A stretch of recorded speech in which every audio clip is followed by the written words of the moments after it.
Hello दोस्तों, स्वागत है आपका पीके एग्जाम टूर हब में। आइए आज का जनरल मैटर 80 WPM के हिसाब से हम लोग देखेंगे।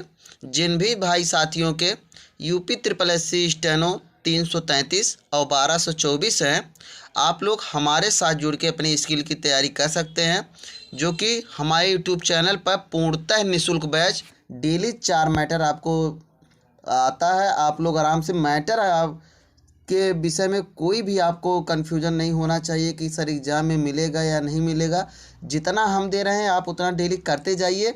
आप इतना अगर डेली करते गए, देखिए 1-1.5 महीने बाद आपकी स्पीड ऑटोमेटिक एकदम पूरा बढ़ जाएगी और गलती आपकी बहुत कंट्रोल में हो जाएगी। इसकी PDF हमारे टेलीग्राम चैनल पे मिल जाएगी, जिसका लिंक हम कमेंट बॉक्स और डिस्क्रिप्शन दोनों में डाल देंगे। आप लोग वहां से जाके मैटर लिखने के बाद ट्रांसक्राइब जरूर करिए और PDF से मिलाइए और देखिए गलती आपकी कितनी हो रही है। चलिए, जिन साथियों ने चैनल को सब्सक्राइब नहीं किया, आप लोग सब्सक्राइब करके हमसे जुड़ जाइए। मैटर 5 सेकंड बाद स्टार्ट होगा। Ready, start. आदरणीय महोदय, अशिक्षा, गरीबी और भूख भी दुनिया के उन हिस्सों में अधिक हैं जो लंबे समय तक गुलामी की जंजीरों में जकड़े रहे। इसका परिणाम यह हुआ कि साम्राज्यवादी देश गुलाम देशों के प्राकृतिक एवं मानव संसाधनों का दोहन अपने हितों के पोषण के लिए करते रहे। इससे वे निरंतर धनवान तथा विकसित होते गए। दूसरी ओर गुलाम देश शिक्षा, संस्कृति और उद्योग सभी क्षेत्रों में पिछड़ते गए। हमारा देश भारत भी एक लंबे समय तक साम्राज्यवाद का शिकार और गुलाम रहा है। एक जमाने में दुनिया का यह सर्वाधिक विकसित देश इस काल में पिछड़ेपन, अशिक्षा, गरीबी और भुखमरी के कगार पर पहुंच गया। किंतु भारतीयों की आंतरिक जीवन क्षमता, स्वतंत्रता की अदम्य आकांक्षा और संघर्ष करने की क्षमता ने 20वीं शताब्दी के मध्य में उसके लिए स्वतंत्रता के द्वार खोले और उसे प्रभुसत्ता संपन्न गणराज्य के रूप में अपने विकास का अवसर मिला।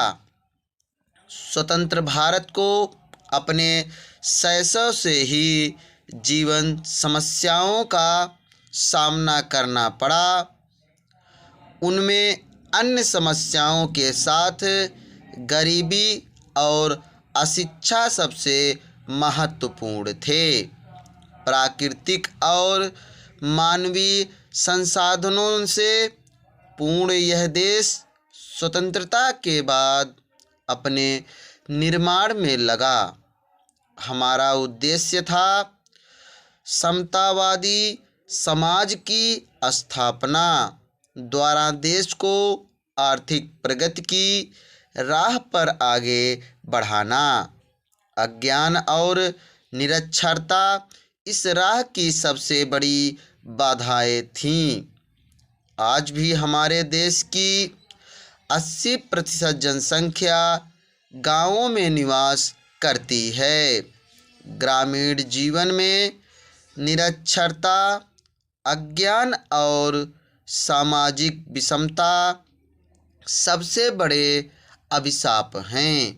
भारत के कर्णधारों ने प्रारंभ में ही इस तथ्य को पहचान लिया था और समझ गए थे कि सामाजिक न्याय, आर्थिक विकास व समतामूलक समाज की स्थापना एवं उन्नति के लिए आवश्यक है कि हम अज्ञान और निरक्षरता के विरुद्ध एक अभियान छेड़ें।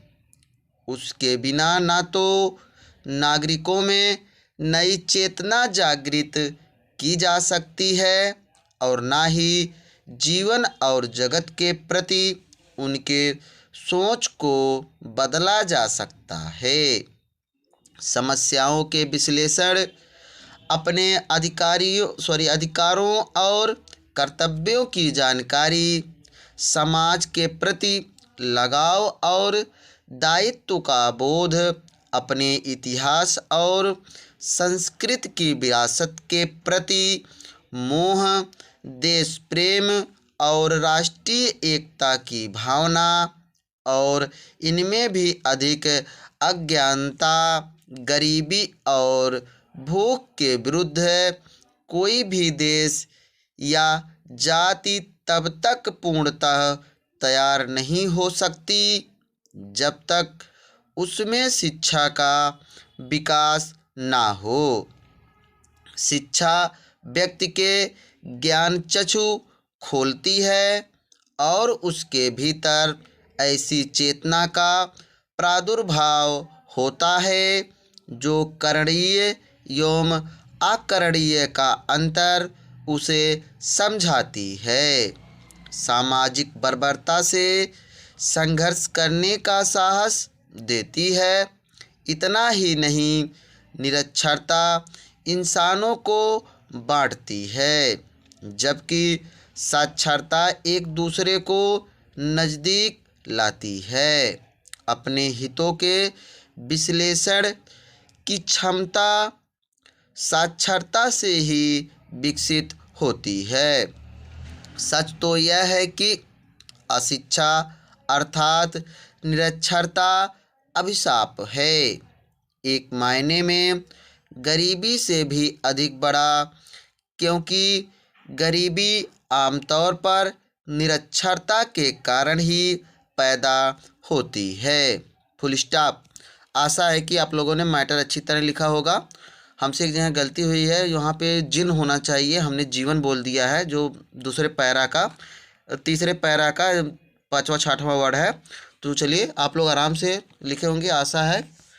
आप लोग लिखने के बाद मैटर ट्रांसक्राइब कर ले करिए। चलिए, थैंक यू, धन्यवाद।